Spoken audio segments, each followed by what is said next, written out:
আপনারা যারা বিভিন্ন ধরনের খাদ্যপণ্য উৎপাদন কিংবা মোড়কজাতকরণের মাধ্যমে নিজস্ব ব্র্যান্ডে বিক্রি করে যাচ্ছেন, তাদের ওই পণ্যের জন্য একটি পরীক্ষা করা খুবই জরুরি। কেননা আপনাদের ওই উৎপাদিত বা মোড়কজাতকৃত পণ্যে মানবদেহের জন্য কোনো ক্ষতিকর উপাদান আছে কিনা তা পরীক্ষা করে দেখা আপনার নৈতিক দায়িত্ব।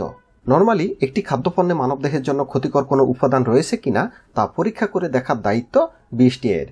কিন্তু বর্তমান পর্যন্ত বিএসটিআই এর এই বাধ্যতামূলক খাদ্যপণ্যের তালিকা হচ্ছে মাত্র 155টি। তাহলে বাজারে তো আরও হাজার ধরনের খাদ্যপণ্য রয়েছে, সেগুলো বিএসটিআই কিন্তু পরীক্ষা করে দেখবে না। তাহলে একজন উদ্যোক্তা হিসাবে আপনি যখন আপনার এই পণ্যটি বিএসটিআই তালিকা বহির্ভূত পণ্যটি বাজারজাতকরণ করবেন, তখন কিন্তু আপনাকে নিশ্চিত হতে হবে যে আপনার পণ্যটি মানবদেহের জন্য ক্ষতিকর না। তাহলে এই পরীক্ষাটি কিন্তু আপনার নিজ দায়িত্বে করে নিতে হবে। তো এটি পরীক্ষা করার জন্য আপনাদের জন্য রয়েছে সায়েন্স ল্যাবরেটরিজ, বা যেটিকে বিসিএসআইআর বলা হয়ে থাকে। তো এই পরীক্ষাটির নাম হচ্ছে আফলাটক্সিন B1, B2, G1, G2।